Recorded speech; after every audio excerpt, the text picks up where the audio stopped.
Eyes closed, mouth open.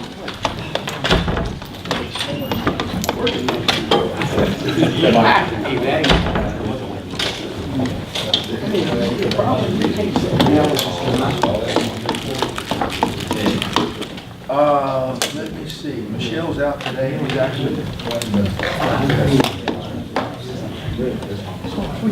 What do you do for that little woman?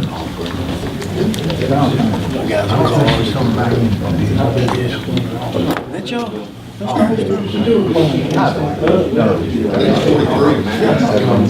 That was, I think, year 43.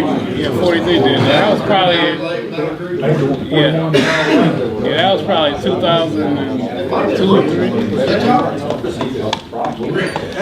Okay, let's rock and roll so we get this, get you guys out of here. We're going to be talking about this, the safety officer. You as a company officer can be designated or appointed as a safety officer on a fire or any other incident. So we're going to go over and highlight some things. We're going to be covering a wide range of different topics. We're not going to get too deep and too detailed in a lot of them, but we're going to hit it the best we can. I want it to be open discussion, so if you have any questions or anything you want to add, feel free to speak up.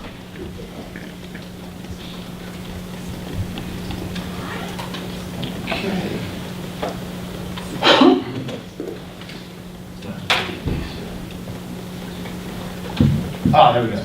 Okay. The way we're set up here in Greensboro and most fire departments is the safety officer has two disciplines or two different areas that they concentrate on. One is the incident safety. That's pretty much self-explanatory, but it also includes training evolutions, like if you have a live burn or confined space training, you should have a safety officer appointed.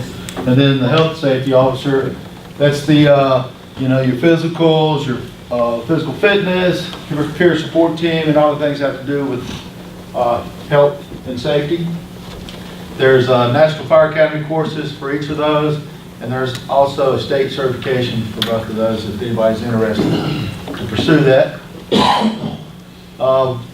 We do have a GOG on Incident Safety Officer. It's 8.03.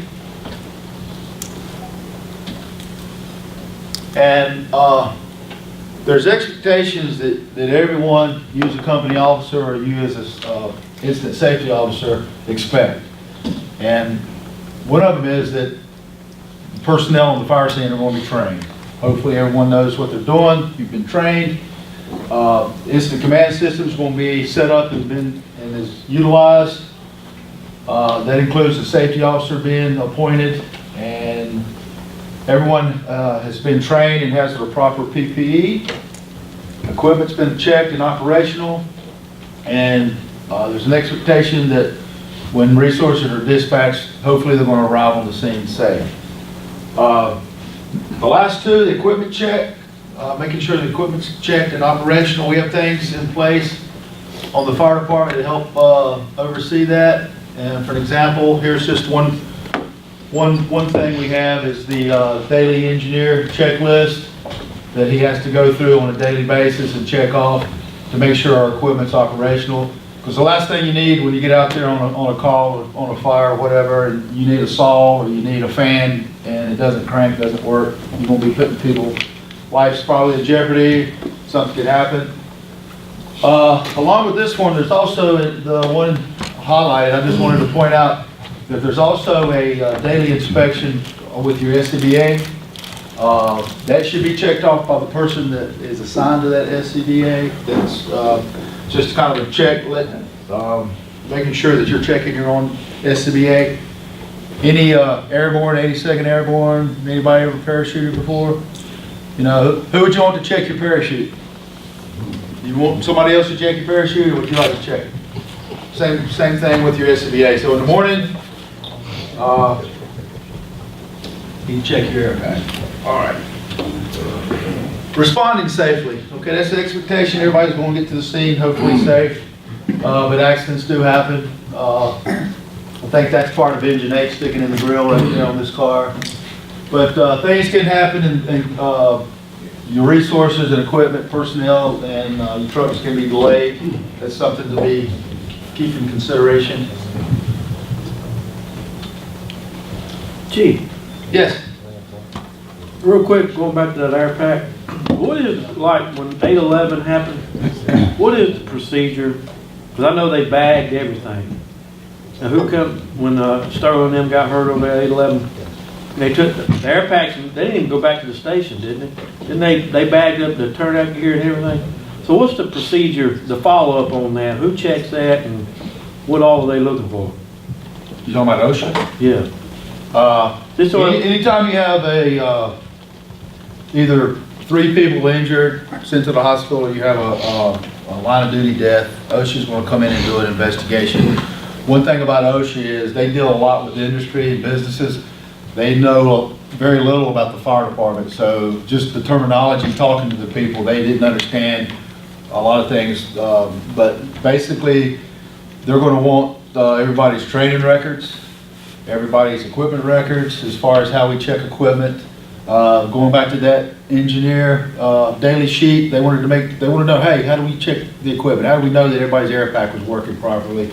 And part of that is, hey, we got checks. Well, unfortunately, when they went to the stations, or I went to the stations to collect all the information for them, that call happened on January the 30th. So you had a whole month that should have been checked off on those sheets. Well, the two companies that had people that are injured, one of them had like a third of the days were blank. And their question was, how come you didn't check the equipment on these days? And I'm like, it was probably checked, but whoever the engineer was that day didn't check it off. And they're like, well, we go by, if it's not checked off, it hasn't been checked. So we dodged a bullet on that. We could have got fined on that one, but we didn't. So that's one of the first things about, company officer tells you, if you go by the stations, check that clipboard, make sure that it's getting checked off. It's getting checked, but whoever's riding engineer that day may just forget to check it off. But they wanted the air packs, fit test records, they wanted pretty much everything. Because we had somebody, Sterling got hurt pretty bad, and but I hope that answers your question. And then they follow up, they do an investigation, they do a report. They come down with recommendations on what we need to do, maybe. But again, like I said, they don't deal with fire departments a lot. So when I was talking about, just some of the benchmarks and some of the terminology, they didn't understand what I was talking about. But they came up with some recommendations, but we didn't get any fines on that. Did they send the air pack off to somebody to have it tested? Yeah, they sent the air pack off. Who did that? Who did the testing? I guess what I tell my guys, and I don't want to stay on this one topic, but if something happens to you, and it could be a total malfunction of the air pack, Scott pays a lot, everybody's going to pay a lot of money to try to prove it was your fault. Oh, yeah. And say you did pay the ultimate price, there's death benefits and all that stuff that your family might not get, because they might say it might have been your fault, and it might not have been. But if you because you don't check that box saying I checked it this morning, that's an area that they can go to and say, well, see, he didn't check his air packs, so how do you know it was operating properly? Or worse, the engineer's checking off your air pack, because see, it does that every day.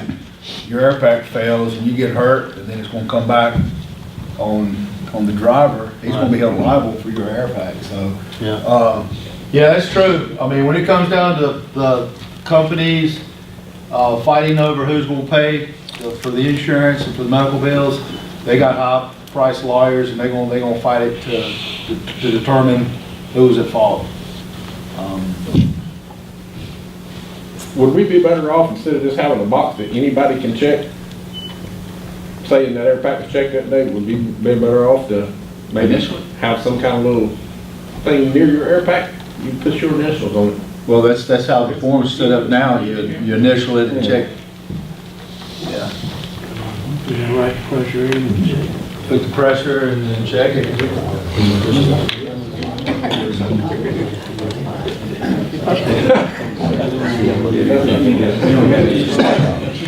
Okay.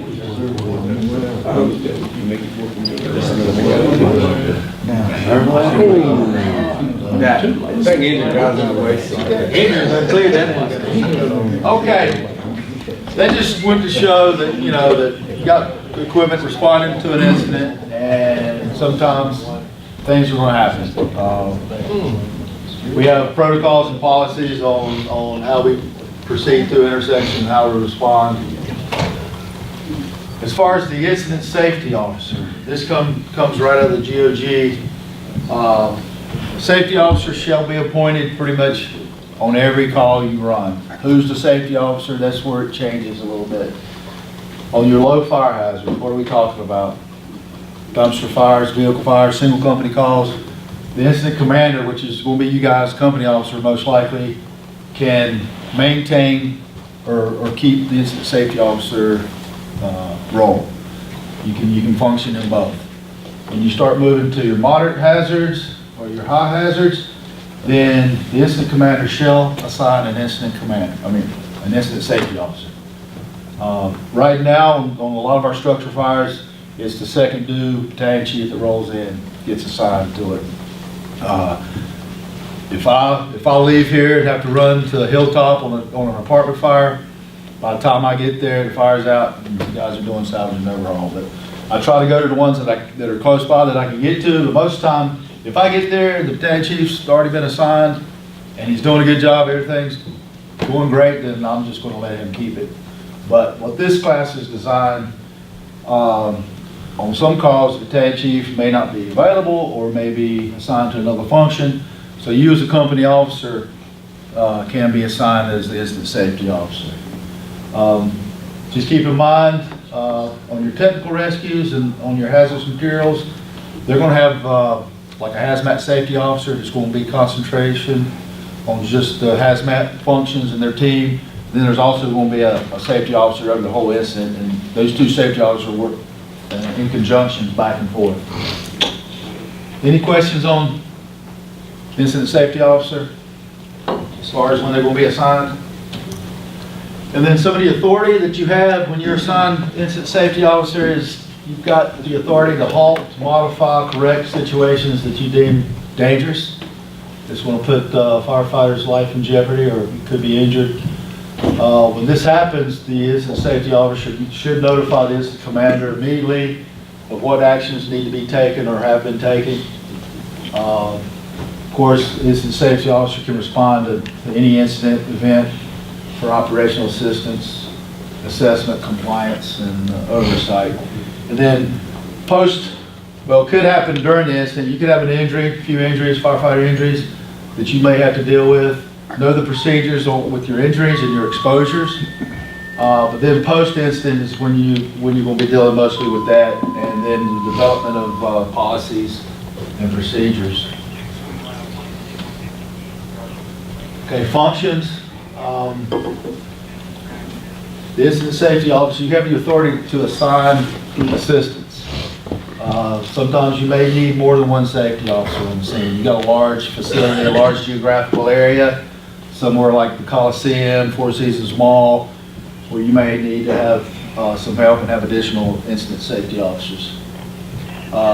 Incident safety officers will be incorporated into the incident command system. Does anybody know where they fall in the hierarchy of your incident command? You got 3 positions. It's called the command staff. You got your incident safety officer, and then there's 2 other ones, PIO and liaison. Safety officer needs to ensure that the accountability system's in place, evaluate the placement and staging of the resources, ensure people, personnel are in their proper PPE, need to monitor radio traffic, ensure that the RIC team's established, ensure rehab's established,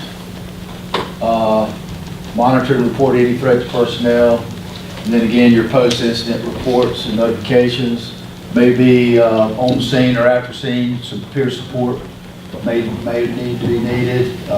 Always expect the unexpected. Stay flexible, avoid tunnel vision, and the big one that I think is situational awareness. You got to always be aware of your situation. But the incident safety officer is pretty much going to be doing the same thing the incident commander is doing. The incident commander is going to be handling a lot of this, but as you know, he's going to be busy. He's going to be on the radio. He's going to be making assignments. So you're there to kind of assist the incident commander that making sure everyone's safe on the scene. I think this is stone's throw. Anybody on that part? Anybody on this fire? I took the picture, stone's throw. You took the pictures? Oh.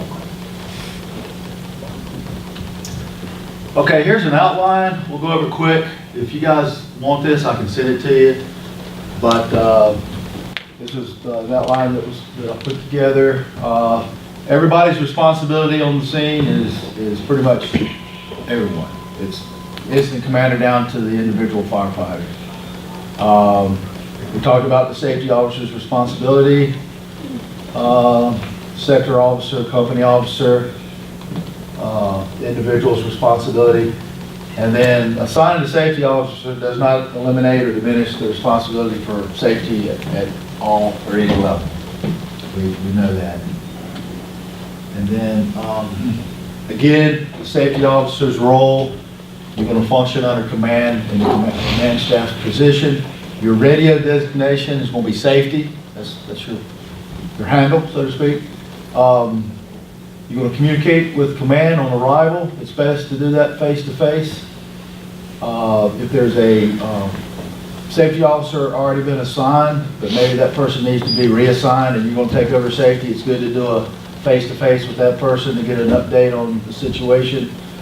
And then your strategic planning. If it's going to be a fairly long incident and you got the planning P, you're going to have a long operational period or multiple operational periods, the safety officer needs to be in those strategic planning meetings. They need to be part of the incident action planning. And again, this is if you have a long operational period on a call. Need to be mobile. And no additional assignments. If you're assigned incident safety officer, that's your primary and your main purpose there. Okay, our risk management philosophy, we all know that.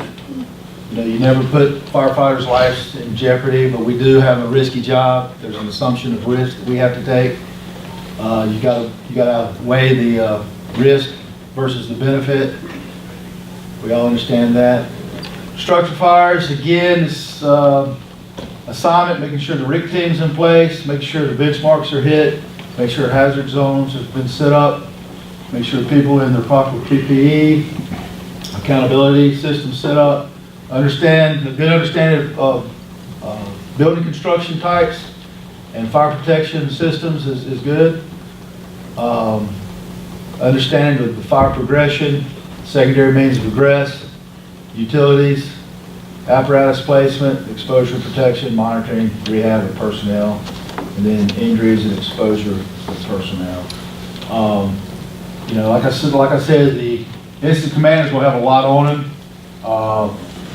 Truckies that come in, you may be assigned to whatever assignment, but we got to keep in mind, you know, when we're dealing with multi-story apartments or buildings, that secondary egress, make sure you get them ladders spread up and providing that secondary means of exit for the guys inside.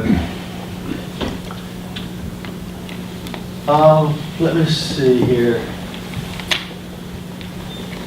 A good understanding of hazardous materials, confined space, good knowledge of the 10 signals, situation awareness. This is a checklist on the right that I'll put together that I used to use.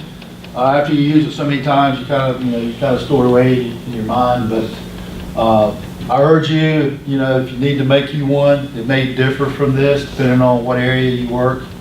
You know, if you work the tank farm area or downtown, you may have a few more things on here. But it's a good just check and balances to make sure you're hitting everything that you need to. You know, you can carry this on, you know, the dash of your truck or whatever, but it's good. For me, it helped me when I first took over safety to have a checklist, and then after you do it so many times, you feel comfortable without having to have a checklist. Because there's a lot of things that you got to consider. Any questions? Okay, so we got a lot of things in place, and you know, just like here, you got a chief officer, maybe the safety officer, and use the safety officer. You've been assigned.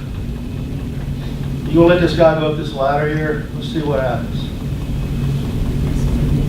Okay, you truckies, he's up there with a pipe, but what's he wanting to do? What's he trying to do?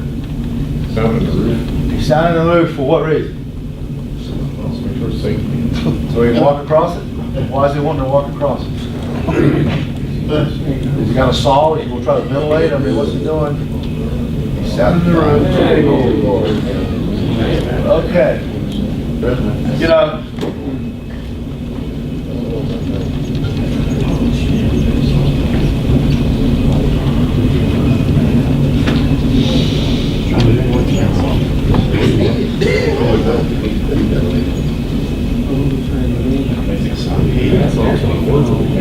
what do you think? Any comments? He got out, he lived. All right, let's talk about, let's change subjects a little bit. And there's a train and a couple rail cars.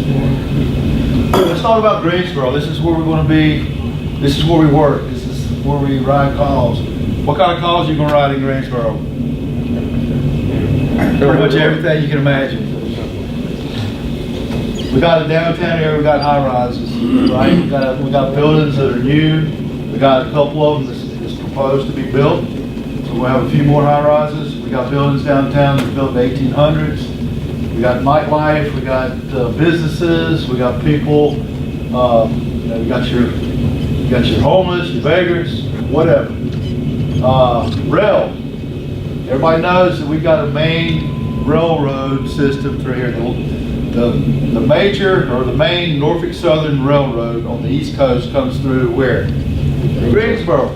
So you got all this commerce, freight, Amtrak, you got passenger trains. So the likelihood of you running a call dealing with a passenger train or a freight train, pretty high, right? Down here at the bottom, Greensboro station is positioned pretty much centered of North Carolina. Makes it a good transportation hub. It's halfway between Washington D.C. and Atlanta. So as far on the East Coast, it's a good transportation. It's become a transportation hub. So we've got what, 85, 40, 421, 29. We got all these major highways and interstates coming through here. So the likelihood of you running something on the highway is pretty high. Tank Farm, we all know what can happen there. It's one of the largest above ground storage facilities in the Southeast.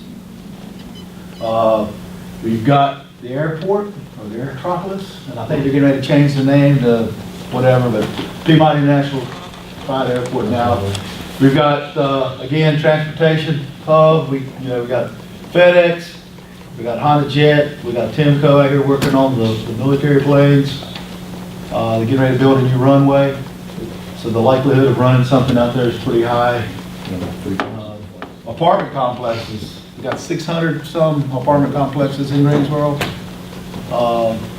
Country Club, we got multi-million-dollar homes, and we've got homes that are your lower income homes. So you got a wide range of residential houses you're going to be running to. And then the universities. The largest age group population in Greensboro is surprisingly your 20 to 24-year-old group. And if you think about it, we've got UNCG, Guilford College, A&T, Greensboro College, a couple more.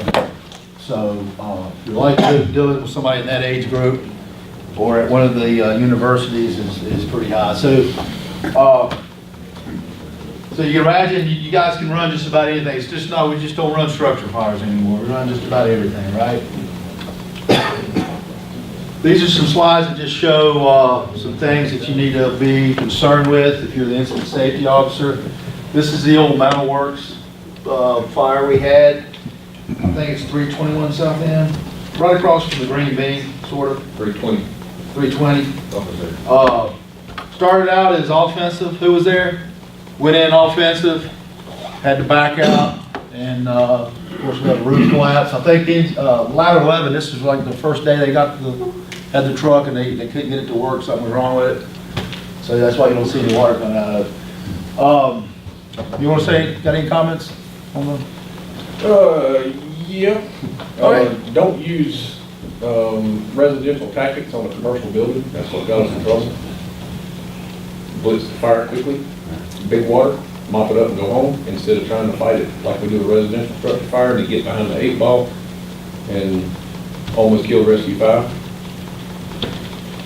Just had we hit it with bigger water early, especially since we couldn't find the interior stairwell to get to the 3rd floor. which is where the fire was. Had we blitzed it through the front windows and possibly used aerial ladders to make entry instead of trying to find interior stairwells, that fire would have turned out different. Because it was full of crap and it was just It was a vacant building full of crap, that's for sure. and just waiting to kill a bunch of firemen. Good points. So, like I said, they started out offensive, went in, making an interior attack, had to back out. So, one thing to be concerned with when you're in, the incident safety officer is when you have to change modes. That puts us in a higher risk. You're moving equipment, you're backing out, you're changing personnel, making sure you got accountability, that type of thing. And a lot of people, you think about when you're doing your offensive attacks and even your marginal, a lot of times you don't consider when you're in a defensive mode the dangers that can pose there. Here's D.H. Griffin. You got a couple guys or one guy, maybe two guys in the basket. Do they have their life belts on? Are they locked in? Could be a change of wind direction. This metal when it burns, aluminum and everything, when it burns, it puts off a lot of toxic gas. So making sure they're on air, making sure they're locked in. So you also have to be concerned even when you're defensive mode. I think a lot of times the guard kind of goes down when we're out just spraying water on something, kind of standing back, but you also have to be concerned with that. Car fires and structures, you get dispatched on a car fire. That came to play on the South M Street fire, came in as a car fire. And we'll talk about that a little bit later. But you can see the V pattern where it started, with the car fire under the hood, and just different situations you have to think of. And I just think Scott Eanes is a legend, so I just wanted to make sure I put it in the presentation. All right, we talked a little bit about commercial vehicle fires, your tractor trailers. This was on West Market Street out towards Southeastern Freight. And that's actually a car underneath there. But you had a vehicle fire with involving power lines. We all know the dangers of that. But not only do you need to be concerned about power lines overhead, you need to be concerned about power lines. A lot of your newer neighborhoods and cities, you don't see telephone poles anymore or utility poles. They're running everything where? Underground, right? Okay, so you got these high-powered lines running underground. What else do you have underground? Where does water run when it rains? So you got all this water.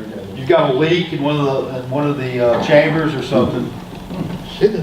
So anyway, you had a couple of police officers saw some smoke coming out of the sewer, and they called the fire department, and they were trying to figure it out. Unfortunately, one firefighter got some severe burns to his face. So if you go downtown and look at some of the streets down there, you see these big metal plates and grates over the road.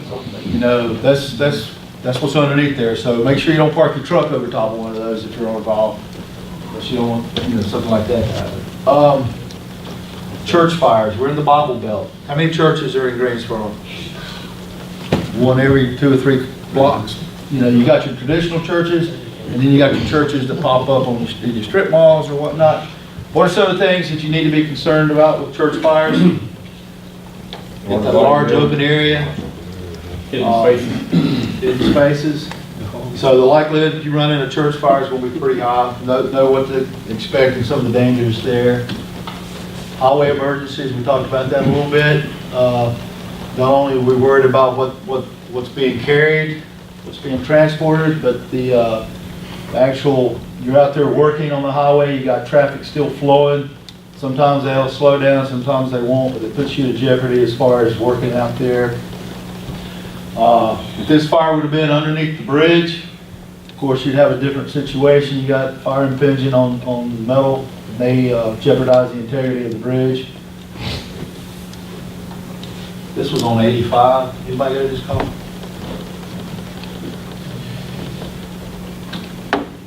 Okay.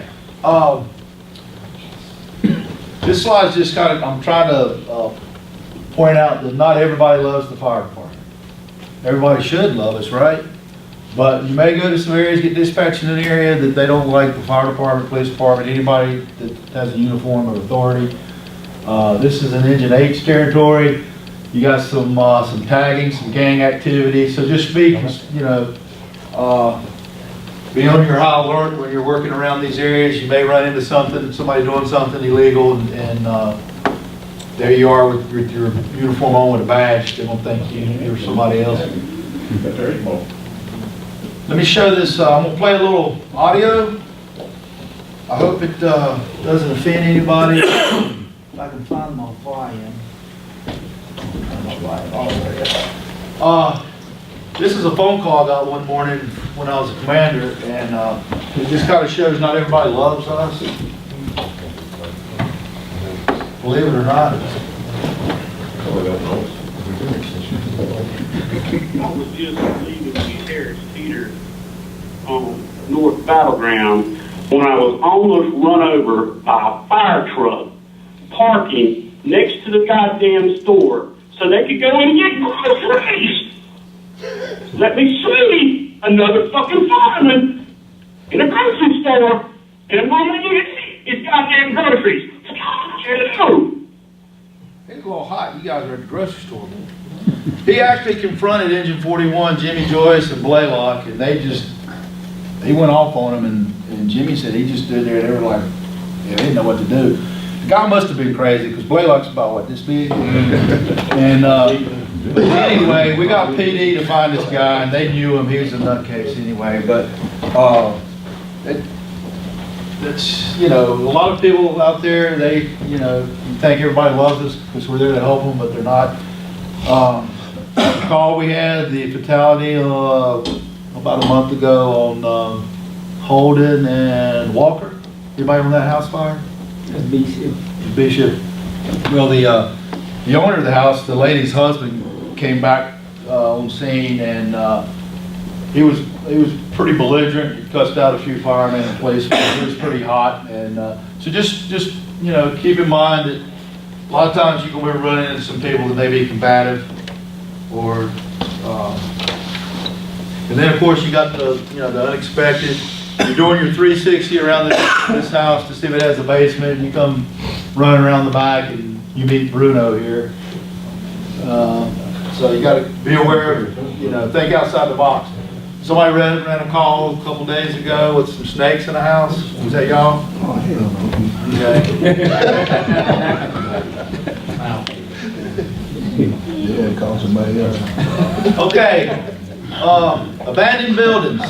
What's some of the concerns? You're the incident safety officer. We got a fire in an abandoned building. What sort of things do you think about? Anybody?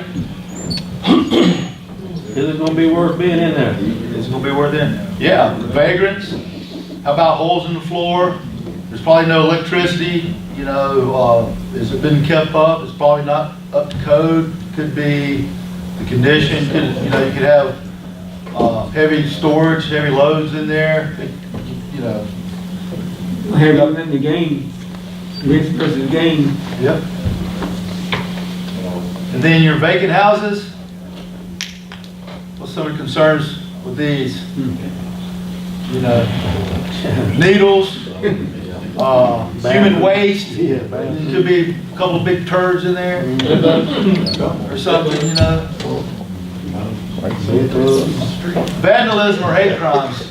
This is off of Franklin. This is the National Guard Armory. They had multiple cars set on fire and a bunch of graffiti written all over the building. Somebody didn't like the National Guard. So what's some of the things you need to be concerned about on a call like this? They can't spell. They can't spell.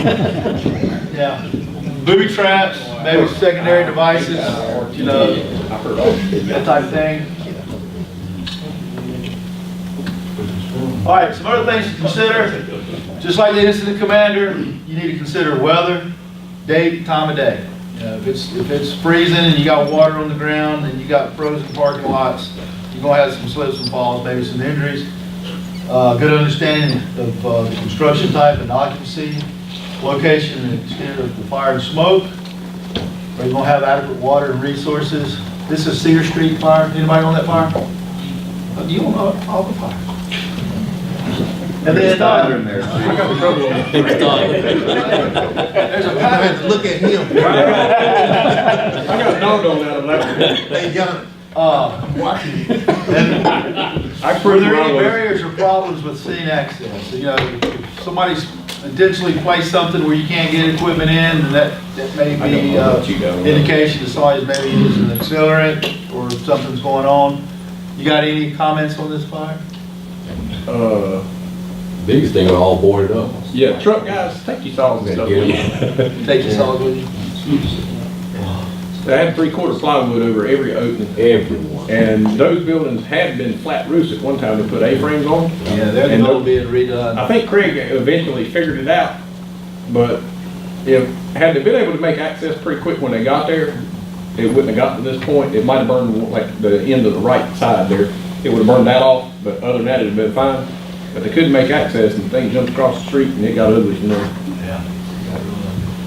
Yeah. A Gavian, who heard? Yep.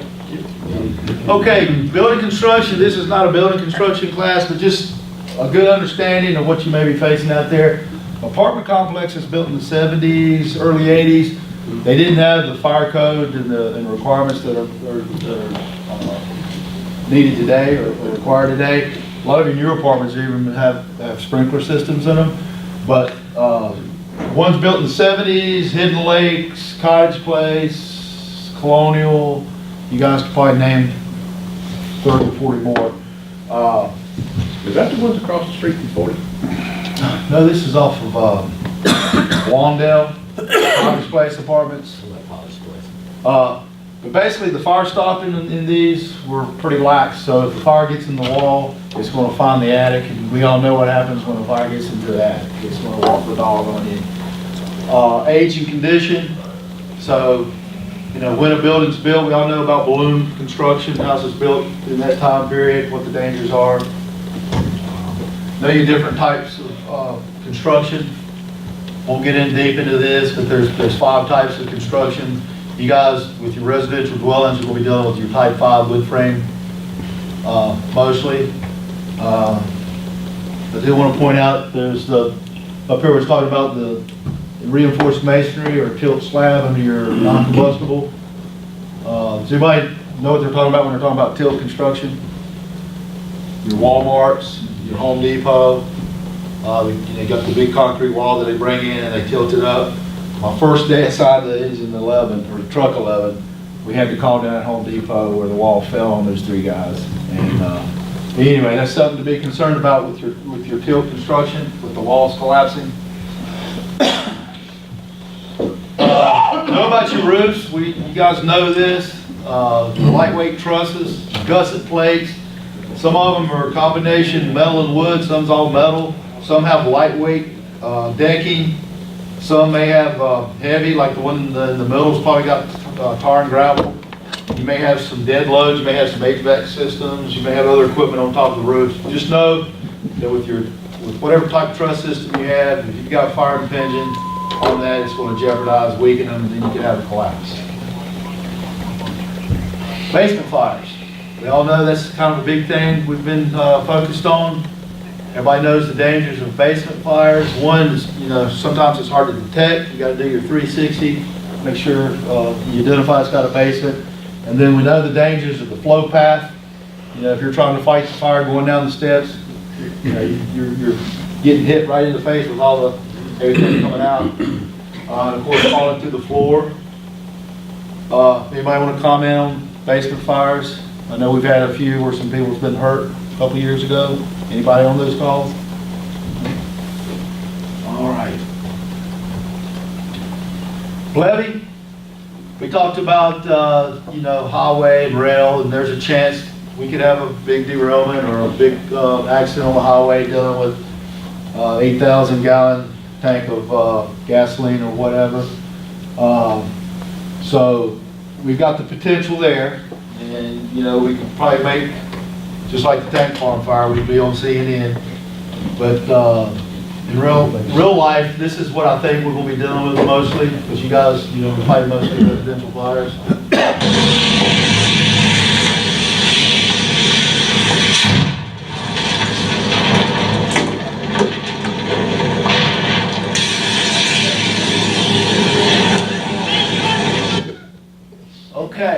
What do you think? What do you think that was? 20-pound tank, everybody's got a grill at the house. So, you know, if you're up there close to the house and that went off, you could have got seriously hurt. Wasn't too long ago, we had a firefighter hurt on a food truck fire. We thought it could have been the propane tank with the food truck, but it ended up being the O2 cylinder from the guy that had it for medical reasons that was there, that owned the truck. But just be, you know, aware of your compressed gas cylinders and especially your smaller 20 pounds, but we could face the big one day, hopefully not. Incident safety officer, you know, we concentrate mainly on fire calls, structure fires, but you know, we run 70% of our stuff's medical, we run other things. So you may be placed in a situation where you're an incident safety officer for the fire department. On an active shooter, it's going to be unified commands, going to be multi-agencies, but you still can be placed as a safety officer for the fire department. Then of course you got your terrorism calls, and then your clandestine drug labs, where you may be placed or put in place as a safety officer, and that's going to be a hazmat police call there. Any questions on that? Just, you know, you guys are spying out there, just be on guard at all times. We've had several firefighters killed in the last couple months. The one read not too long ago, it was a wellness check. A neighbor called and wanted the fire department to come by and check their neighbor because they hadn't seen him in a while. They go in, I think they made forced entry, go in and check. The guy was in there, thought somebody was breaking in their house and shot and killed the firefighter or the paramedic. Okay, fire behavior. A good understanding of the chemistry and physics of fire is good. Flashpoint, we all know what flashpoint is. Anybody remember the flashpoint of gasoline? Negative 45. So, you know, you have gasoline spilled on the floor. It's at the flash point where it's going to ignite versus diesel fuel. Does anybody remember what the flash point of diesel fuel is? 130. So, you know, you got diesel fuel, which is less volatile, but you know, you got it spilled on the asphalt highway on a 95-degree day. Asphalt's probably 120, 130. We've all walked across hot asphalt barefooted and how hot it is. So, you know, you've got that diesel fuel on that hot asphalt. It's going to act just like gasoline. It's going to ignite once it finds an ignition source. Ignition temperature, flammable range. Does anybody remember the flammable range of natural gas? You guys run a lot of natural gas calls? 5 to 15%. So lucky for us, natural gas is lighter than air. So most of the time on these cut gas lines, it's going to rise and it's going to dissipate. It's going to be below its flammable range. It's going to be too lean to burn. But if you have a natural gas leak in a house, and let's say it's, you know, it fills the house up, it's probably not going to ignite because it's what, too rich. Okay, so what are you going to do with a house full of natural gas? You going to air it out, right? Open some windows. So what are you doing actually? You're moving that. Coming back through. It's coming back through. Once it hits that 15%, you put it right in its flammable range where it can ignite. So keep stuff like that in mind. And then your vapor density. We know, you know, most of your flammable liquids are going to be, or vapors are going to be low, heavier than air, propane, but you do have natural gas, it's lighter. And then good understanding of your heat transfer, the 3 methods, your stages of fire, and how ventilation is going to affect the fire can help you when you're assigned safety officer. Okay. Flashover curve, you guys have probably seen this. You know, fire's burning, you got a room of origin, could be in an apartment complex, a house, whatever. In about 10 minutes after the fire is when it's predicted to have a flashover. So that's why we're always kind of focused to get there as soon as we can. You got call processing time, a couple minutes, turnout time. Hopefully you can get there, you can put water on the fire and get the fire knocked out before it hits flashover. You can see the percentage of destruction. Once the fire reaches about the 9 to 10 minute mark, it's reaching the flashover stage, you can see that about 70 to 80% of the room or whatever's burning has reached destruction. Any comments or questions on that? This is a room where it's flashed. You can see there's not a lot of furniture or anything left. Everything pretty much reached its ignition temperature and ignited. Here's another room, a bedroom that flashed. There's two ways to prevent flashover. You want to give it a shot? Put the fire out, ventilate. Put the fire out, put water on the fire, or ventilate. And then just keep in mind, you truckies out there, if this is second or third floor, you got the fire attack crews making an attack. They're making their way up to the room and it flashes. They're going to want to get out of there. So you need to get those ladders thrown up so they can have a secondary means of egress. You don't want to be caught in a flash over. Okay, after the growth stage, when could be a flashover, the fire goes over to what they call fully developed stage, and then it reaches the point to where either your fuel's getting low or the oxygen's getting low, and it starts to decline. They call it the declining stage. This is where your backdraft can happen. We all know the movie, how great it was. The slides over here just kind of depict what happens. What are some of the signs of backdraft that we're looking for? Smoke being puffed, sucked back into the building, puffing smoke, dark, dense smoke.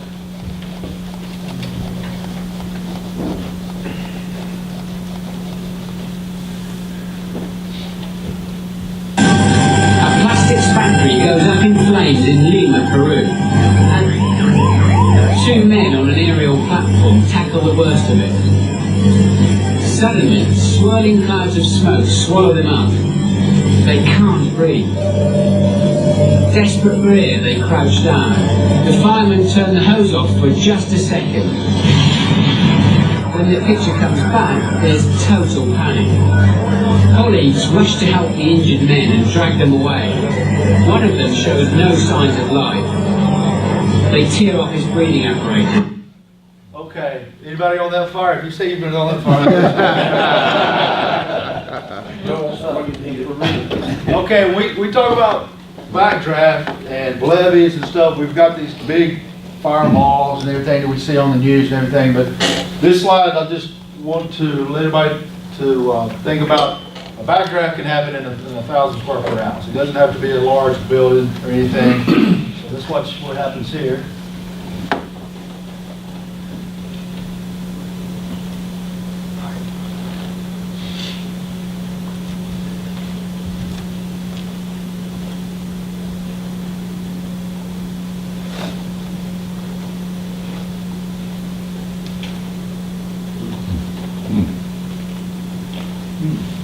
Okay, I wish I had a sound because this guy's really country. I like the way he talks.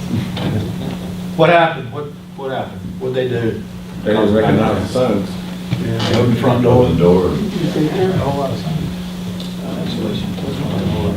Explosion and backdraft. All right, so we talked about the dangers of flashover, the dangers of backdraft. Let's talk about building collapse. And again, this is the 320 South End Street.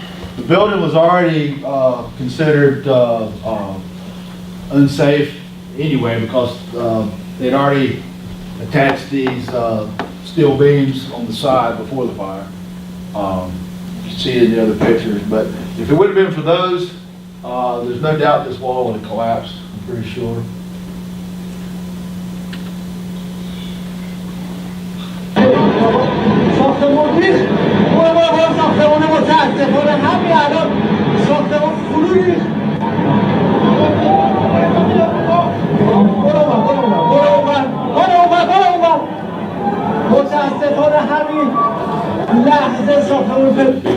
Okay, like all the good big fires are overseas. You know, they don't have as good as building codes as we do. But again, when we talk about a building collapse, you know, the first thing that comes to my mind is New York and these big buildings. And so it doesn't take a big building to come down to hurt you or maybe take you out of here. So to me, this is what we would be most likely faced with. We've got a lot of 2- and 3-story buildings built in this time frame. So let's look and see what happens. Local 4 cameras were rolling as 2 Detroit firefighters suffer serious injuries battling a blaze. Take a look at the firemen on the ladder and watch what happens next.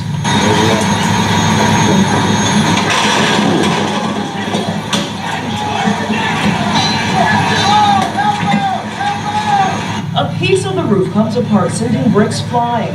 If this isn't bad enough, the firefighter holding the ladder on the ground is hurt even worse. The falling bricks knock him off his feet and took a team of firefighters just to pull him to safety. For a moment, he appears unconscious, and then he opens his eyes. His partner is visibly shaken. It's really horrible to watch this happen. Okay. We've got a lot of buildings, you know, older buildings, you could have a decorative facade or a parapet wall to come down. So that's just something to consider when we're, you know, when you guys are out there. Any questions on that? Okay, so we talked about flashover, backdraft, wall collapse. Let's talk about explosions. This was actually near the city-county line. It was actually in the county.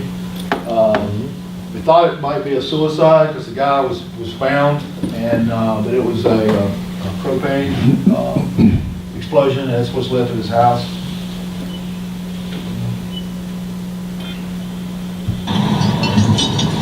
We had a hopper fire today at a wood manufacturing plant. What crews finally got here? On arrival, we had fairly heavy smoke coming out of a hopper that had some wood product in it.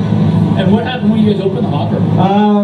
As we were working through the hopper, there was a slight dust explosion that occurred as we were trying to mitigate the fire. And was everybody okay? Yeah, everybody is fine.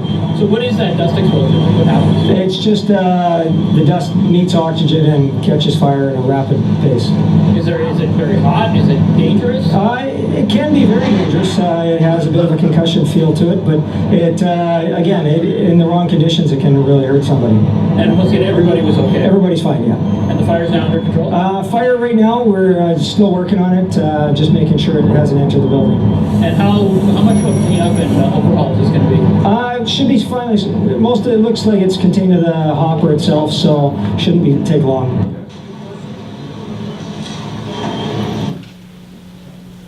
Okay, you think he downplayed it a little bit? Yeah. Oh, we had a little bit of a fire, you know, no big deal. The one guy that was back far enough, he may have been the safety officer. So, any comments?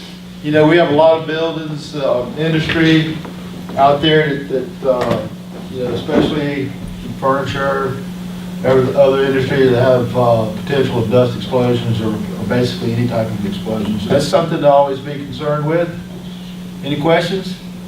If not, we're going to change gears a little bit. We're going to talk about pre-planning. I know it's been hit hard on you guys, and you guys know how important it is, but know your buildings and know your area. I'm going to talk about this one building, and to me, if I had to pick out one building in Greensboro that I thought would one day bite us in the butt, where we would have you know, maybe a large loss of life or you know, a lot of problems fighting the fire, it would be this building. Elevator, we've got a fire extinguisher case with a plastic face on it that for some reason just spontaneously combusted one day, and we couldn't figure out what happened. And then when we went up and down all the floors, we noticed that every single one of the fire extinguisher cases, it had a place where somebody just, you know, they don't have anything better to do than just sit there and hold a lighter up against it. So, anybody recognize this building? Anybody respond to this building? Okay, what is it, 10 stories? Okay, does it have a sprinkler system? Has no sprinkler system? Got standpipes. Okay, who's living there? Students. How old are they? 19, 20? What did you guys do when you were 19 and 20? I don't answer that. But I'm just telling you, their safety's not the number one thing on their minds. You know, some of them there to have good grades, some of them there to party. So if we had to fire this building and it not being sprinkled, it being a high rise, this to me is probably one of the most dangerous buildings in Greensboro. So pre-plan it, know your buildings, know your target hazards. Okay, you're gonna have to respond to work in construction sites also. This is, this gentleman was filling propane tanks. It was during the winter, so he needed a little bit of heat to keep warm. So we went and got him one of these construction, like salamander type heaters, and that's the jacket he had on. That's the remaining parts of the jacket he had on. Who responded to the apartment fire that was under construction, UNCG? I wasn't there, I walked up there. He was there prior to the fire. Maybe. You know, got a lot of construction going on downtown, a couple of high rises in the works, some apartment complexes in your outlying areas. The economy is supposedly back, back to where there's a lot of construction and building going on. Some things about your construction sites, the accessibility. A lot of times they have building materials that may block. Sometimes they just have gravel road going into a work site. A lot of times they don't have the fire suppression system up and running yet. So you're going to be faced in unique situations. OMG. He can't get out. He can't get out the door. Oh, Jesus. They're going to bring the ladder truck over. Oh, my God. Damn, I was going to get an apartment over there soon. Not now. Yeah, pull that one. Pull this one up right here. Yeah, that one.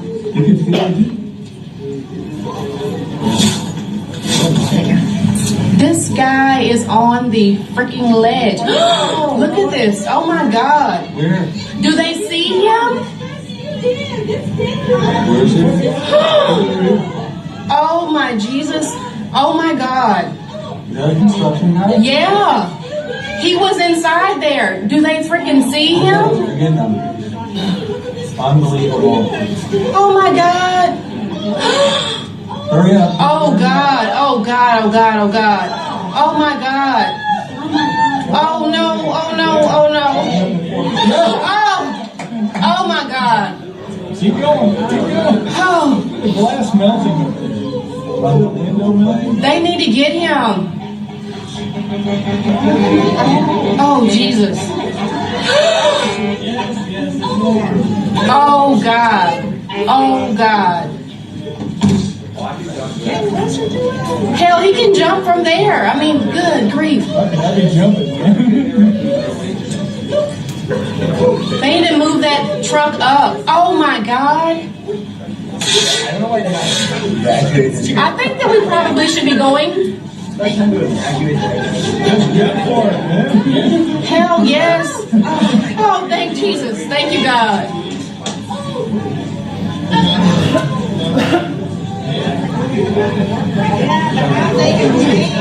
Oh my God. Oh no, my God. Okay. So, construction sites can be dangerous. Going to switch gears a little bit again.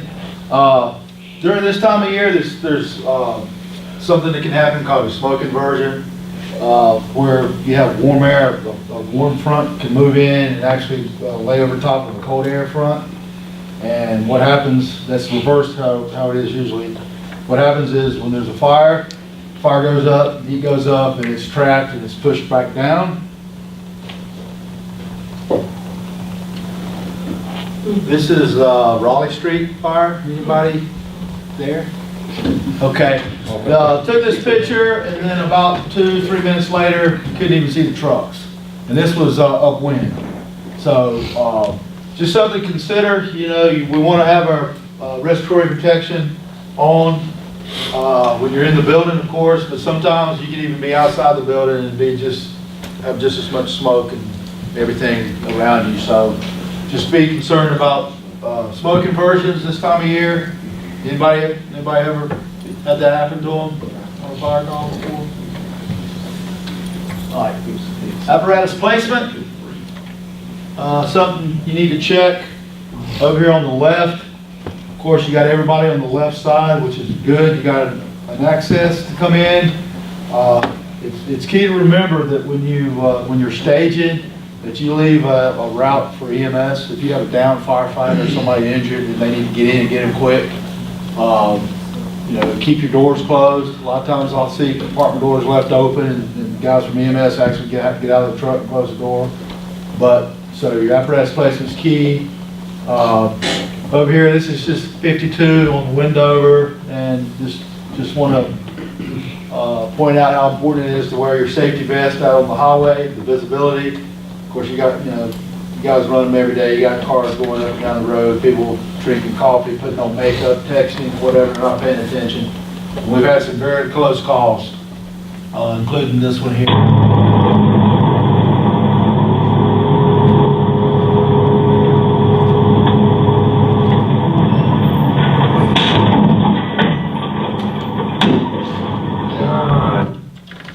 That was, I think it's engine 59. They were out on 29, putting out several grass fires in the median. And this video was actually the guy driving the tractor trailer that hit that truck. But talked to Vicki Martin. She was in the class yesterday, the day before, and she said it wasn't but like a minute before this, or less than a minute, that they were standing right there and somebody was at the pump panel. So you can see how dangerous it is.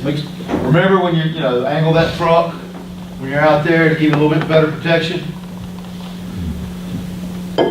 Any comments? What's everybody doing if you get, say, two companies, you're sending them from different stations, different directions? Our chief wants us, no matter what the first engine has, the second truck to be a blocker. Because if that truck right there would have got hit in the rear end, it would run over all the guys in front of it. So they're wanting us, our chief wants us to block anyway, whether it's a serious call, not serious call, whatever. Is everybody doing this? That's what we do. I think that's pretty much what everybody's doing. Hopefully. You don't the other direction, go down, loop around. Okay, engineer accountability. This was a bad day for whoever was operating this aerial. Anybody remember, who's the oldest, I don't know if we'll do it by age or by years of service. Who's been on the longest, besides me, that's out here right now? Who's the youngest, if I ask for help? Who's the youngest captain we got? You guys are all old? Okay. Anybody remember Glenn Johnson? The name Glenn Johnson? The Moose. Okay, ladder 10, he actually was in the, I guess on the ladder 10 and came in contact with some high-powered lines, and they brought him back. They brought him back alive, and he actually worked several years after that. But look at this, the driver, operator, the engineer, you're directly responsible for the safe and careful operation of the apparatus vehicle. That's even responding and coming back from the call. But the second paragraph is key for you guys. When a driver operator is under the direct supervision of a fire officer, the fire officer assumes responsibility for the driver operator's actions. So it goes back to you guys. So if your driver's doing something he shouldn't be doing, backing without a backer, or maybe exceeding the speed or driving recklessly, you guys know to call them out on it and hold them responsible. Two types of, there's two major types of accidents we have on incident, or anytime basically, responding or on incident, is backing and overhead clearance. Engine 20 here, they responded, I think it's a hotel or a business, and they ended up losing their deck gun. And Jesse Gray, we all know Jesse. Everybody knows what happened to Jesse. Okay, could that happen today? Could somebody get backed over today? Yeah. So, you know, you got somebody that overshoots their hydrant, and you know, you can't back a vehicle unless you have a backer. The backer jumps off, or two backers jump off. That could happen today, so you got to be very careful with that. And then we've had an increase of accidents with EMS when we're working an accident, 1050. We've had 6 collisions. Most of them have been minor. The good thing is they've hit us 5 times, and we've only hit them once. So they got a good start on us. Respiratory protection. We do have a respiratory protection program. Everybody has a medical evaluation, a physical that says, hey, you're fit for duty and you can wear an air pack. You get fit tested, you've been trained, and just let me say, the proper use, you need to make sure you're wearing these things when you should be wearing them, okay? If you want to wear them a little bit longer than you should, that's okay with me, because every little bit helps. You see in red, preventing cancer. You know, we read carbon monoxide and hydrogen cyanide, but even when those are deemed safe and you take your air pack off, there's still stuff floating around. All right, we have a policy that states pretty much, we all know this, that if you have an ideal H atmosphere, that includes oxygen deficient atmospheres, you shall wear your SCBA. Protective clothing, everybody's provided, has been trained on their turnout gear and other protective clothing they've been issued. Down at the bottom, we have new washing instructions, and everybody's had a system placed on their washers. What logistics found out was that we were using way too much detergent, and we were actually degrading and breaking down our turnout gear, and we were having to get it sent off too much to get it repaired. So they met with them, and they came up and decided, hey, we wouldn't, for years we haven't been washing our turnout gear like we should. So that's why they got new systems on there and what we're doing now.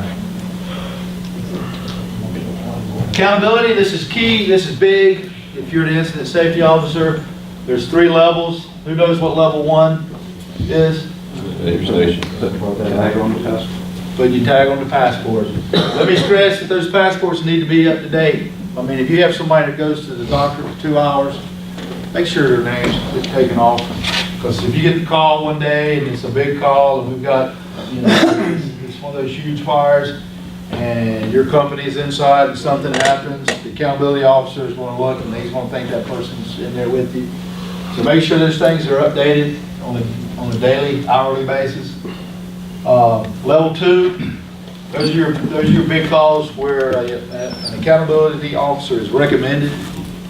And then level 3, those are the ones that an accountability officer shall be designated. Your high-rise fires, your large complexes. And we all know what PAR, your personnel accountability report, is. When do you give a PAR? There's like 5 or 6 different times you need to give a PAR. Benchmarks. If they're changing modes. Every, how many minutes? 30 minutes. Okay, catastrophic. Catastrophic. Is there after a catastrophic event? Yep. And like I said, the incident commander is going to be doing this most of the time, but like I said, he's going to have a lot of stuff going on. He may forget. So if you've been assigned the safety officer and something's going on, a benchmark or a change, or it's been a long, over 30 minutes, there's nothing wrong with you saying, to the incident commander, hey, let's get a PAR. Here's the South M Street fire that was talked about a little bit earlier. Your company officer is in charge, responsible for ensuring the passports always reflects current assignment. We had 2 companies, let me see, Engine 11 and Ladder 14 inside when it collapsed. Ladder 7, yes, hospital. Had about 9 firefighters injured. Could have turned out really bad. We were lucky that day. 2 in, 2 out, RIC team. These are recommendations. We all know that, on a residential fire, sometimes, it can be assigned to the second new engine, commercial fire to third new engine, high rise, 2 engines on the second alarm. This is something that you as a safety officer just needs to make sure is in place. And somebody's, taking that assignment as a RIC team. And then there are the 2 in, 2 out. There's exceptions. Look at this slide here. Your company arrives. You got this house on fire. Everybody else is being delayed because they were trained, or maybe they're EMT class. You arrive. You got a van in driveway that's got some car seats in there, some baby seats, and you got a neighbor saying, hey, I think the lady and her children are home. However, you may not meet the 2 in, 2 out rule. What do you want to do? All right. If it's a confirmed rescue or a possible rescue, there's an exception that you can go in and attempt rescue. Okay. We all know that. Mayday, know the Mayday procedure. Lunar, I've been told that you guys are not being trained lunar as much. They kind of went away from that terminology, but everybody knows what lunar is and Mayday. Any comments? Anybody want to go over this? Okay. Rehab. Safety officer needs to make sure rehab's set up in the proper location. Make sure people get hydrated, cooling and warming. And we have our cooling vest on Air One. It's available. It's very seldom used. Make sure EMS for medical care is there. This will be a long, drawn out call. You can be there for a while and it's very cold. You need to consider getting some shelter or finding a place that you can keep your people out of the cold, rain. Accountability. Not only do we need accountability on who's in the building, we also need accountability of who's in rehab. Because most likely you're going to either be reassigned or released. And then while you're in rehab, it's a good time for you to think about doing some gross decon, removing some of the contaminants off of you. A 30-year career, if you got soot, carcinogens, and smoke on your face and your hands and your neck, if you get it off of you 10, 15, 20 minutes earlier instead of waiting until you go to the station, over a 30-year career, it may pay dividends. We all have a hearing conservation program. I'm not going to get deep into that, but we all know if you're using a power tool and it's over a certain decibel, so pretty much every power tool is, you need to wear your hearing protection. Then of course your eye protection. If you're using something on the incident where you're going to have flying debris, chainsaw, circular saw, you need to have your eye protection. We don't want anybody out there losing an eye. And then, of course, you guys are all trained at Ops Plus level. So again, you can be assigned the incident safety officer, working with the hazmat safety officer, having a good understanding of your placards and labels, a good understanding how to use the emergency response guidebook and SDS sheets, isolation and setting up safety zones and notification. Who needs to be notified is key. We have an infectious control program. We run, like I said, we run about 70% of our calls are medical, and we have a procedure on exposures. Let me mention that right quick. If you're exposed or think you're exposed, you need to follow the policy and go ahead and have that person be taken to the medical facility where the patient's been transported to. Now, if the patient's transported to Baptist because it's a burn, that's going to be an issue. But most of the times, the person's going to be sent to Western Long or Cone Hospital. If you're a firefighter or you that think you've been exposed, you're going to go. You're going to meet with the ER doctor. He's going to call his infectious control people. They're going to determine whether you had an exposure or not. And we know how that works. If you got a little bit of blood or body fluids on your arm and you have no cuts or scrapes, they're probably going to say, no, it's not a significant exposure. But if you do have an exposure, a true exposure, then with that patient being there at the medical facility, they go ahead and do a source test on that person. Unfortunately, just like when you do a strep test, they have to send it off to find out whether your kid has strep throat. They have to send, to test for a few of the diseases out there, they have to send it off. It'll go through medical services. Karen down at medical services, the PA down there, she will call you and let you know what the results are. And most of the time, 99.9% of the time, it's good news. So don't wait till the next morning or the next shift to say, hey, I think I was exposed. We do have some things that could happen. We could have somebody that refuses transport. We have ways around that. We can contact EMS and the health department, and there's laws that say that person can be source tested. But on the, out of the box, thinking out of the box, you could have somebody that refuses transport, and then while we're trying to work on the legal part to get him source tested, he could decide he wanted to get in his car and drive to California. There's nothing we can do about that. So getting the person's name and some identification would help us out tremendously if we had to go look for this person, especially if they're homeless and you know, this might be hard to find them. Any questions on that? Over the last couple of years, these are just some of the things that I know that we've dealt with, you guys have dealt with. You know, with the fentanyl, you know, with the epidemic we have, you guys are, I hear it's really bad out there. And we know the heartbreak of a couple of people here on the department who's lost some family members. But anyway, HIV, meningitis, whooping cough, TB, Ebola, flu, scabies, bed bugs, C. diff, heat injuries, malaria, mumps, and MRSA. These are all things that we've dealt with in the last couple of years. So there's a lot of stuff out there, guys. So let me encourage you to make sure you're wearing your medical protection, your equipment like you should, you know, and try to limit the people inside. If you need 4 people in there because it's a large person and you need to get that many people in there for whatever reason, that's okay. But if you don't need to be in there, if we only have 2 people exposed instead of 4, it just makes for a better outcome. Okay, we've adopted this instead of GOG. We're trying to concentrate on ways that we can protect against cancer.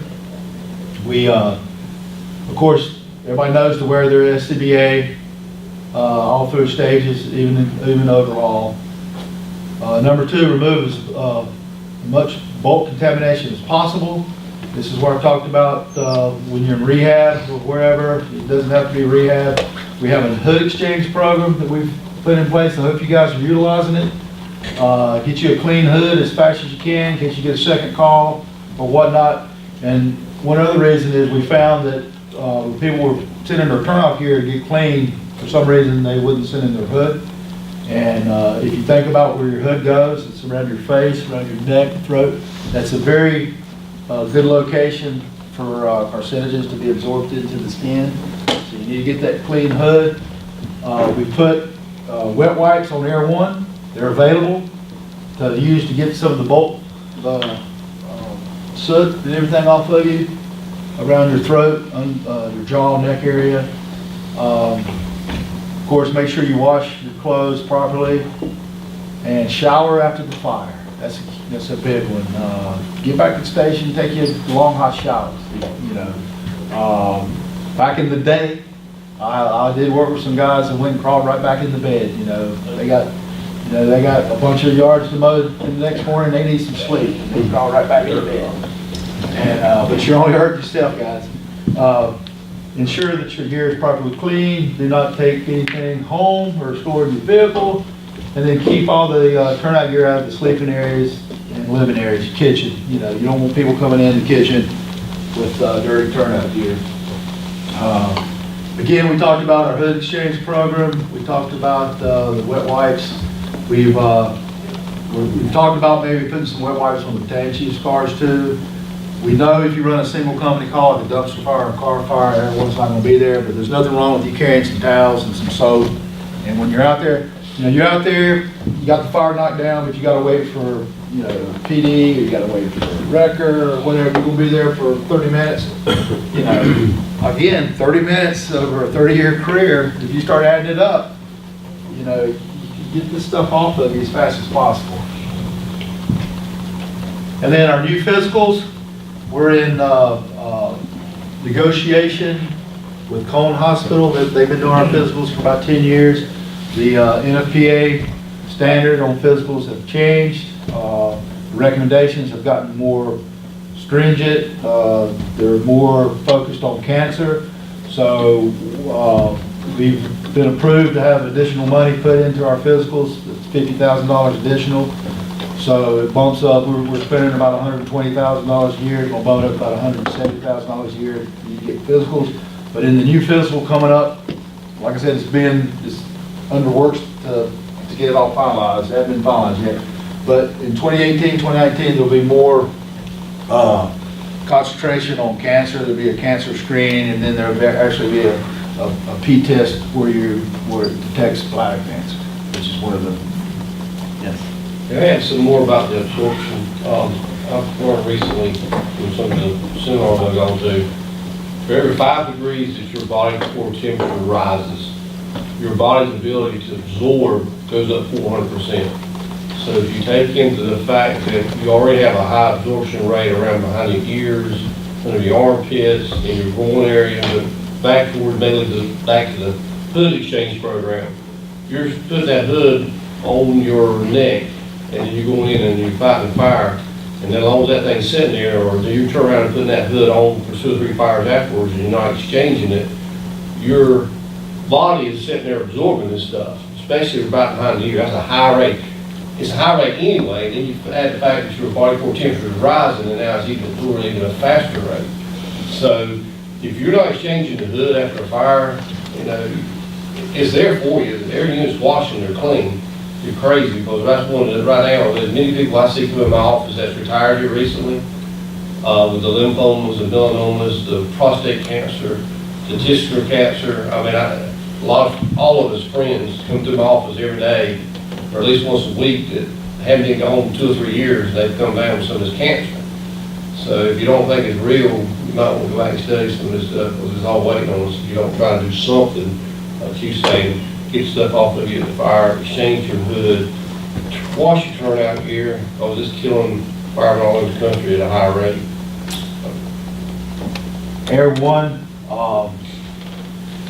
you've probably heard about people being assigned Air One, so there was concern. Couldn't pinpoint, put her finger on it, that, hey, if you're on Air One, you're going to get cancer, but because you have family, you have to consider family history, you have to consider what if somebody does part-time, all this stuff. You know, a lot of them had a career at a station before they got on Air One. So what we decided to do moving forward is if you're working on Air One or helping out Air One and you're handling dirty bottles, you shall wear medical gloves.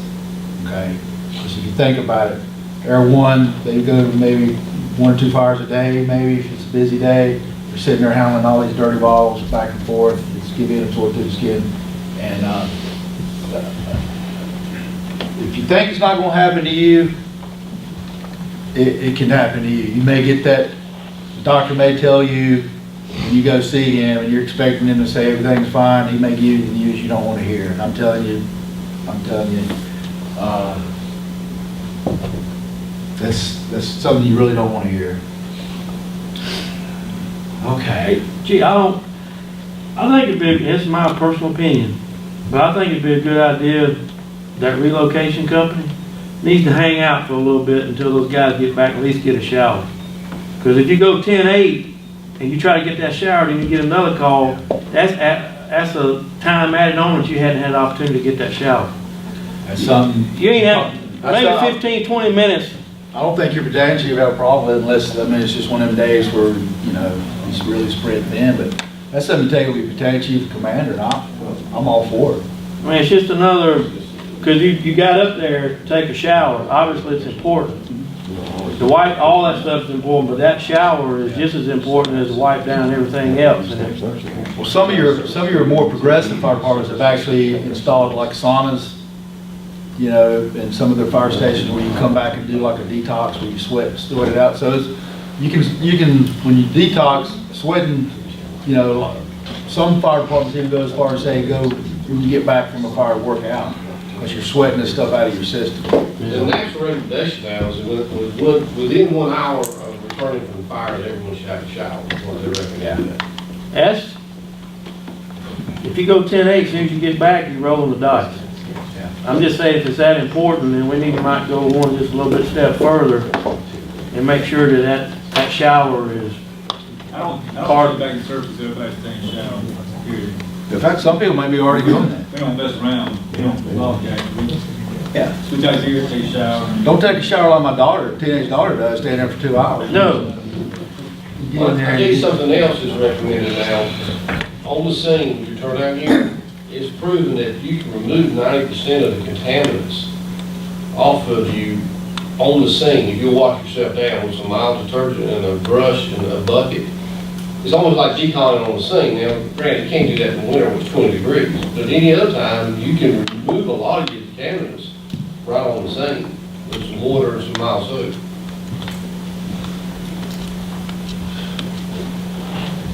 I'm telling you guys, it can happen to anybody. All right. Injury and accident procedures, just know there's procedures and GOGs in place, and the way you're supposed to report, especially if it's a work-related injury, you don't want to have to pay for that. You want the city workers' comp to pay for that, but just make sure you understand the injury and accident procedures. We do have a near miss program. It's a GOG where you can report close calls, and it's also a good training tool where you can pull up calls and people submit around the country about near misses. And then physical fitness, something we've tried to refocus on. You know, if the more fit you are, the less likely you are to get hurt on a call, on an incident. And there's statistics to prove that. We want everybody to be healthy while they're here, but also when you retire, we want you to maintain that health and have a good, long, healthy retirement. So, you know, we've moved away from the push-ups, sit-ups, and we're now doing an assessment of the course that both of you guys went through. I hope you guys appreciate what we're trying to do, and I hope I've heard some good feedback from it. So that is going to replace our treadmill. We had a lot of firefighters that were complaining and had problems running 10 minutes on a treadmill because of their knees. And you know, you're not going to be running 10 minutes on a fire, most likely anyway, unless it's a really big fire. You know, you got a long way to run away. But you are going to be required on a firefighter to throw some ladders and pull some hose and that type of thing. So anyway, any comment on the physical fitness aspect? Yeah. At any point they're going to require to complete? Yeah, down the road, I wanted to push it out this first year and just throw it out there. I wanted everybody to attempt it, whether or not you completed it or not. That would have been a good goal, everybody to complete, but we did have some people who didn't complete. That's fine. The goal is to get them down the road where they can complete it. Just like the treadmill was part of our physical, if you couldn't do the treadmill, Dr. Hunt's going to be involved in this whole process. And just like when you couldn't do the treadmill, she'll meet with that firefighter, talk about, you know, what we need to do to get you there. And if there's some other things, you may be required to go on a light duty status, which isn't disciplinary because you still have a job, you're still getting paid until you can get back to where you need to be. We did have some people complete the course, but their little alarm ran out. You know, I'll get with those people, and a lot of them really pushed themselves. They were doing it like in 6 minutes, but they were running out of air.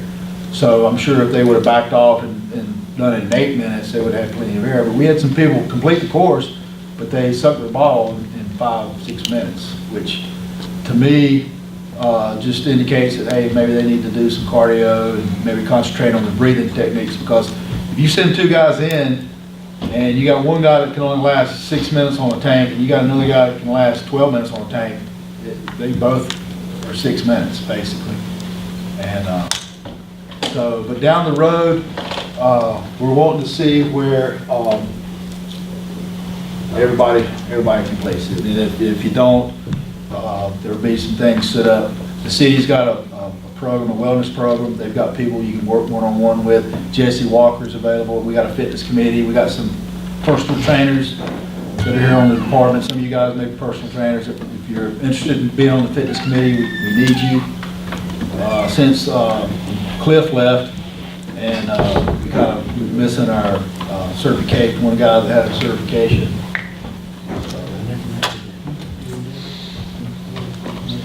All right, then we have a peer support team. You know, maybe on an incident, maybe after the incident, you yourself or maybe one of your guys or ladies, you see some signs and symptoms where you think maybe they need somebody, they need some support, may need somebody to be talked to. We do have a peer support team. It's available. Your commanders and your battalion chiefs have a list of names. That will probably be once the GOG and everything's finalized. We're still developing it, but we're almost towards the end. That's what I'm looking at and working with Todd. He's having some issues doing it, but I like to have on tail staff, have it where you can pull up to find out the people that are working your day, your shift, that's on the peer support team, and maybe if somebody needs someone to talk to, you can go through there and find somebody that you feel comfortable talking to. Okay, back to situational awareness. I like to pick on Margaret, so I threw her in here. Just be, you know, the tiger's dangerous, and so is Margaret, but what's more likely going to hurt you here is Margaret. So just be aware of what your situation is, and then the end. And then that's me in about 6 months.